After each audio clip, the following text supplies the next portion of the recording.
kids think is a mystery to most parents, but my next guest is sort of taking away the guesswork. We'll go inside the mind of a child next. So what I'm hearing you say is moms maybe don't panic over the phrase, I'm bored. No, embrace the boredom.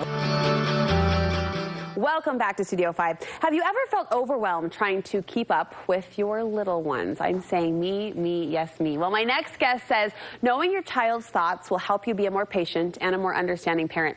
It's day 4 of our series, Inside Their Brain, and today we're looking at what's happening in your kid's head. Therapist Kristin Hodson is here, and it's both a fun assignment and maybe an overwhelming assignment to say, take us inside the child's brain. We know they're creative, we know they're sparky, we know they're adorable. Are we going to like what else is happening inside those noggins? I think so, because once we start to understand what's going on, it'll help us have a little bit more empathy, a little bit more understanding, and a little like, oh, you're just a growing little person. And we'll be more understanding, a good word. I think so, yeah. Empathetic. The first thought you say you'd like parents to be more aware of is that children have bursts of anger, actually, when they're flooded with any emotion. Yes, and I think this is important because for me, I've got a 3-year-old. Tantrums are happening all the time. My husband likes to say she turns into the Hulk.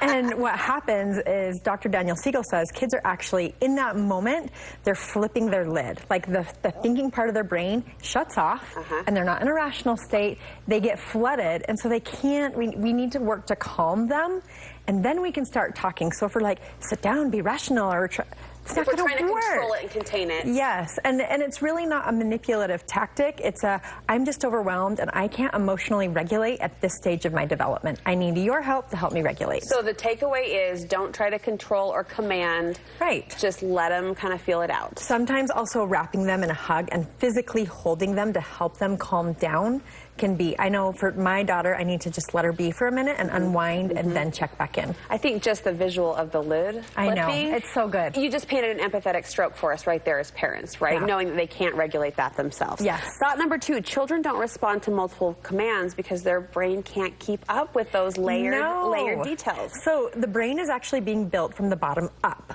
So they're getting more complex connections the older they get. And so when we're asking them to pick up their shoes for the 200th time, and we're like, I just told you this, it's because they literally don't have the infrastructure to just keep doing these tasks. While it may seem simple, organizing your day, organizing your time, remembering what you need to do is a complex task that comes with time as their brains are growing. So one at a time is the takeaway? One at a time, and to not be like, okay, after you brush your teeth, I need you to pick up your shoes and then go hang up your shirt. They won't be able to track it. To be like, okay, what I need you to do next is pick up your shoes. Let them just do that before you then move on to the next task. Which takes patience as the role of mom, because you're trying to kind of fire off the day and get things going. Right. So that one at a time feels less efficient, but for them it's the only way to communicate. And it can make it so that we're not nagging. We're just focusing on this one thing. One task. Yeah. Children like unstructured play because you really want to point out and emphasize this and underscore it with a big bold marker. Yes. Play is work in a child's mind. It is. And as much as we want to create these structured play activities that are really cute with all of the decor, they need that unstructured play because that's how they're working out the world around them. They get to create scenarios where they get to then become the master of their world. They get to try on adult roles. They get to work through emotions. They get to try on all these things. And so if we're always intervening and structuring them for that, or structuring that for them, they don't get to do that. They don't get to work out their world and be in charge of it. So what I'm hearing you say is moms maybe don't panic over the phrase, I'm bored. No, embrace the boredom. Like in our neighborhood, we had a boredom thing happen where the kids were bored, and I was like, shoot, what are you going to do with that? Shucks, darn. I know. And then what ended up happening is we had a creek that wasn't very full, and before we know it, they were spending their time building rocks to create a pool, and then they created lifeguards, and a whole, the whole neighborhood had this. We had lifeguards, we had flyers being sent out to recruit people to come to the River Creek pool. Oh my gosh. And it's because they were bored and they had a chance to then create and compete with our local community pool was their goal.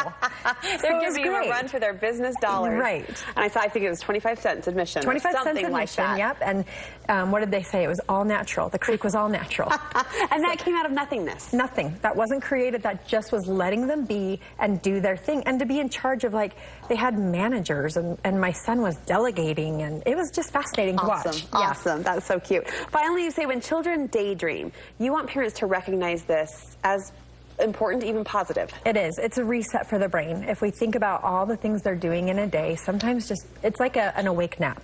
And they need to be able to reset, regroup. The brain needs a moment. And so just let them be. It's not the same as screens and just zoning out on a screen. That's different. Looking at the clouds, letting them just kind of zone off, or that staring thing, letting them do that. That's important. Our brains need to rest. I love when I look in the back seat and Emmy is just gazing out the window or just looking off in the distance, and now I'll have to withhold because my tendency is to always say, what are you thinking about? Like, what are you thinking about? But just sit back and let it just happen. Just let it be. All right, Kristin, great advice. If people want more advice from you, where can they connect? They can go to thehealinggroup.com or on Instagram at Kristin Hodson. Inside a child's mind. This was important, and I think you're right, empathizing for a lot of parents out there. Good. We appreciate it. Thanks. All right, when we come